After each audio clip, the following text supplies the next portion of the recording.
அதோட நான் வந்து இறால் வந்து சேர்த்து இன்னைக்கு குழம்பு வைக்க போகிறேன். கத்தரிக்காய் ஆல்ரெடி நான் நல்ல வடிவாக கழுவி கட் பண்ணி நான் பொரித்து வச்சுக்கிறேன் கோல்டன் கலரில். இப்போ வந்து பெருஞ்சீரகம் ஒரு மேசக்கரண்டி, வெந்தயம் ஒரு மேசக்கரண்டி, அரை மேசக்கரண்டி வந்து நச்சீரகம், அரை மேசக்கரண்டி மிளகு, 3 ஏலக்காய், நான் சின்னதாக கருவா மற்றது கராம்பு சேர்த்துருக்கிறேன். இது வந்து கராம்பு இதில் வந்து உங்களுக்கு விருப்பம் இல்லைன்னா நீ ஸ்கிப் பண்ணலாம், சாரி. இப்போ வந்து நான் இஞ்சி உள்ளி வந்து பேஸ்ட் வந்து ரெடி பண்ணி வச்சுருக்கிறேன். வெங்காயம், உள்ளி, சித்திர மிளகாய், பச்சை மிளகாய், கருவேப்பிலை, தக்காளி பெரிய தக்காளி 2 எடுத்து வச்சுக்கிறேன் கட் பண்ணி. ஒரு பெரிய நெல்லிக்காய் ஒரு பெரிய தேசிக்காய் அளவு நான் புளி எடுத்து கரைச்சி வச்சுக்கிறேன். தேங்காய் பால் இது தான் யூஸ் பண்ண போகிறேன். மற்றது உப்பு. இந்த தேங்காய் எண்ணெயில் தான் இன்றைக்கு நான் இந்த குழம்பு வந்து செய்ய போகிறேன். நல்லா டேஸ்டாகவும் இருக்கும். இப்போ வந்து நான் இதுவும் உப்பும் மஞ்சளும் போட்டு நல்ல வடிவாக கழுவி வச்சுக்கிறேன். துப்புரவாக்கி நல்லா நீட்டாக வச்சுக்கிறேன். இப்போ எப்படி செய்யலாம்னு சொல்லி செய்முறைக்குள்ள போவோம். இப்போ வந்து நான் ஒரு பெரிய மேசக்கட்டியால் வந்து நான் தேங்காய் வந்து ரெடி பண்ணி வச்சுக்கிறேன். இப்போ அதை போடுவோம். மெல்ட் ஆகட்டும்.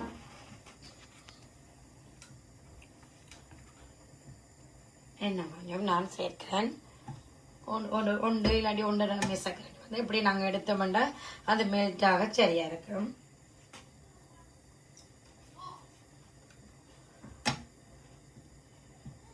இப்போ கொஞ்சம் மெல்ட் ஆகட்டும் பார்ப்போம். இப்போ பார்த்தீங்கன்னா நல்ல வடிவாக மெல்ட் ஆகி வந்துட்டுறேங்க. நான் வந்து இதில் முதல் வந்து நான் இறால் தான் சேர்க்க போகிறேன். ஏன்னா கொஞ்சம் இறால் கொஞ்சம் நான் பொரிச்சு தான் அப்படின்னு உமெல்லாம் வைக்கிறேன். நான் அதே மாதிரியே செய்வேன்.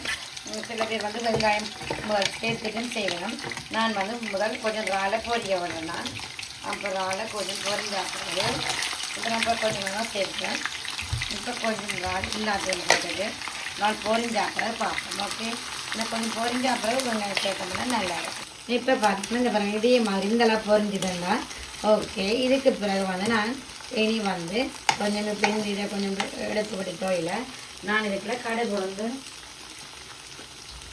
இப்போ வந்து கடுகு உளுந்து இப்படி நான் மிக்ஸ் பண்ணி வச்சுக்கிறேன். நான் ஆல்ரெடி காட்டினேன் உங்களுக்கு. அதை வந்து நான் இதில் சேர்க்கிறேன். ஏன்னா ஒனியன் போட்டால் இப்போ இந்த வடிவாக அது வெடிக்காது. அதனால் இப்போ இதுக்கு நல்ல வடிவாக வடிச்சாப்பிட்றது. இப்போ இதுக்குள்ள நான் வந்து இனி வெங்காயம் சேர்க்க போகிறேன். இப்போ வெங்காயம் வந்து இதில் சேர்க்கிறேன். அதோடு சேர்த்து உள்ளி வந்து நான் கொஞ்சம் போடுறேன். ஏன்னா ஆல்ரெடி நான் உள்ளி இஞ்சி பேஸ்ட் வந்து ரெடி பண்ணி வச்சுனேன். இல்லை கொஞ்சம் உள்ளி வந்து இப்போ சேர்க்கிறேன். இப்போ இதுக்கு நல்ல வடிவாக கொஞ்சம் வதங்கி பார்த்தீங்கன்னா அந்த வெங்காயம் வந்து இப்படி இந்தளவு வதங்கி வந்துட்டு பாருங்க கண்ணாடி பதமாக வந்துச்சு. அப்போ இந்த டைமில் வந்து நான் கொஞ்சம் உப்பு வந்து சேர்க்கிறேன். அப்போ அதோட வந்து நான் இப்போ எடுத்து வச்சு இந்த தாளினையான இதெல்லாம் எல்லாம் வந்து இதில் ஆட் பண்ணுறேன்.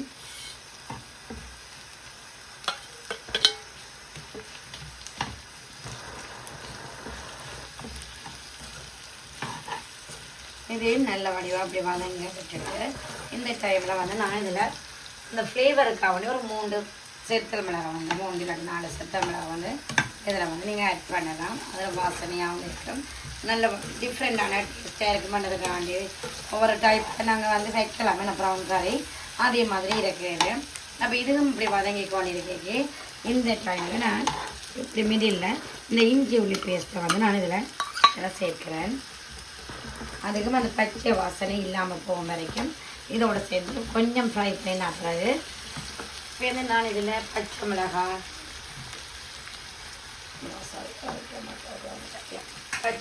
கருவேப்பிலை எல்லாம் வந்து இதில் நான் சேர்க்குறேன்.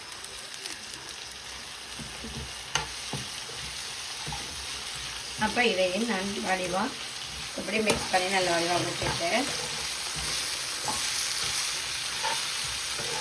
அப்போ தான் நல்ல வடிவாக இஞ்சி உள்ளி இதெல்லாம் கொஞ்சம் பச்சை வாசனை போனால் தான் அந்த ஃப்ளேவரும் வரும் நல்லாவும் இருக்கும்.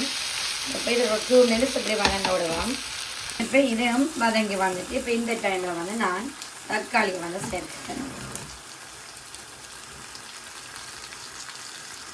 தக்காளியும் நல்ல வடிவாக கொஞ்சம் இனி வதங்கி வரணும். அப்போ நல்ல வடிவாக வதங்கி வந்தாப்புல பார்ப்போம். ஓகே, நன்றி. பார்த்தீங்கன்னா தக்காளி நல்ல வடிவாக வதங்கி வந்துட்டு பார்த்தீங்கன்னா தெரிஞ்சாங்க எல்லாம் நல்ல வடிவாக வதங்கி வந்துட்டு இந்த டைமில் வந்து நான் ஒரு 2 மேசக்கரண்டி வந்து தூள் வந்து சேர்க்க போகிறேன். நான் நார்மலாக வந்து கிங்ஸ் தூள் தான் யூஸ் பண்ணேன். கிங்ஸ் தூள் அப்போ அது வந்து நான் சேர்க்க போகிறேன் 2 மேசக்கரண்டி. இப்போ அதையுமே இந்த கொஞ்சம் ஆயிலுக்குள்ளேயே இப்படி நாங்கள் நாங்கள் தூளை போட்ட உடனே நாங்கள் பால் சேர்க்காம இப்போ இதுலேயே நாங்கள் கொஞ்சம் வறுத்து வச்சோம்னு சொன்னால் அந்த பச்சை வாசனையும் இருக்காது. அதே மாதிரி நல்ல வடிவான கலரும் வந்து வடிவாக இருக்கும். உங்களுக்கு இந்த கிரேவி பாக்கைகளே நல்ல வடிவானதாக இருக்கும். இப்போ இதையும் நல்ல வடிவாக அப்படி வதங்க விடுவோம். பார்த்திங்கன்னா நல்ல வடிவாக வதங்கிட்டு இப்போ நான் வந்து இதோட முதல் பால் வந்து சேர்க்கிறேன். அதோட அந்த கரைச்சி வச்சு புளியை வந்து நான் சேர்க்கிறேன்.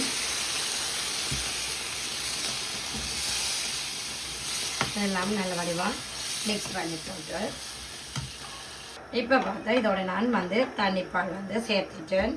இப்போ எல்லாத்தையும் நல்ல வடிவாக மிக்ஸ் பண்ணி விட்டுட்டேன். இந்த டைம் வந்து நான் பொரிச்சு வச்சேன் கத்திரிக்காய் வந்து நான் இப்போ சேர்க்கிறேன். ஏனென்று சொன்னால் நான் இப்போ திறக்க மாட்டேன். அதே மாதிரி நான் கரண்டியும் வந்து நான் இதில் உள்ளுக்குள்ளே போட மாட்டேன்னு சொன்னால் அந்த கத்திரிக்காயெல்லாம் பிஞ்சு வரக்கூடிய மாதிரி போயிடும். அப்போ நான் போட மாட்டேன். இப்போ இப்படியே நான் மூடி ஒரு 15 20 நிமிஷம் வந்து மெல்லிய நெருப்பில் இப்படியே விட போகிறேன். இப்படி வந்து மெல்லவாக அப்படி செய்துட்டேன். வடிவாக எல்லாத்தையும் இப்படி எடுத்து விட்டுட்டோம்னு சொன்னால் ஓகே. இதே மாதிரி இப்போ 15 20 நிமிஷம் விட போகிறேன். ஓகே, நல்ல வடிவாக கொதித்து நல்ல வடிவாக வந்த பிறகு பார்ப்போம். ஓகே, இப்போ பார்த்தீங்கன்னா நான் சரியாக 15 நிமிஷத்தால் இப்படி திறக்கிறேன் பாருங்க. ஏண்டா அந்த எண்ணெய் வந்து நல்ல வடிவாக தோளும் வந்து நல்லா அவிஞ்சு வடிவாக இருக்குது பார்த்தீங்களா. அதே மாதிரி நான் அடிக்கடி இப்படி கரண்டி வைக்காதபடியாக இந்த கத்திரிக்காயெல்லாம் பாருங்கள் நல்ல வடிவாக முழுசாக இருக்குது பார்த்தீங்களா. கரையாமலும் இருக்குது. அதே நேரம் வந்து பார்த்தீங்கன்னா தெரியுதுங்களா. அதே மாதிரி இனி திறந்துட்டு நாங்கள் இந்த டைமில் உப்பு புளியெல்லாம் வடிவாக செக் பண்ணி பார்த்துட்டு கொஞ்சம் இனி திறந்துட்டு எண்ணெய் உறந்து வர விடுவாங்க. ஓகே, ஒரு 5 மினிட்ஸால் பார்ப்போம். இப்போ பார்த்தீங்கன்னா நல்ல வடிவாக இந்த பாருங்க எண்ணெய் உறந்து நல்ல வடிவாக வந்திருக்கு. இந்த பார்த்தீங்கன்னா இந்த இறாலோட இந்த பொரிச்சு வச்ச கத்திரிக்காயும் போட்டது நல்ல உப்பு புளி எல்லாமே பர்ஃபெக்டாக இருக்குது. இதே மெத்தடில் நீங்களும் செய்து பாருங்கள். இப்போ சர்வ் பண்ணுவோம். ஓகே, இப்போ பார்த்தீங்கன்னா ஓகே, இதுதான் இன்றைக்கி என்னுடைய லஞ்ச் வந்து இதுதான் குழம்பு. இது வந்து கத்திரிக்காயும் நான் உருளைக்கிழங்கும் போட்டு ஒரு பொரிச்சு அதுவும் ஒரு டிஃப்ரெண்டான டைப்பில் தான் செய்தேன் நான். அதில் செய்முறை உங்களுக்கு வேணுமென்னு சொன்னால் அதையும் நீங்கள் என்ன மாதிரி என்ன சொல்லுங்க. பட் இது பருப்பும் இந்த ஆறாருக்கெல்லாம் எப்படி விருப்பம் சொல்லுங்க. தக்காளி பழம் அந்த இறால் இந்த மீசையெல்லாம் போட்டு ஒரு சூப்பரான சொதி வந்து ரெடியாக இருக்குது. இன்றைக்கி இதுதான் எங்களோட வீட்டு லஞ்ச் வந்து என்ன மாதிரி இருக்குன்னு சொல்லி இந்த வீடியோ பற்றி நீங்கள் கமெண்ட் பண்ணுங்க.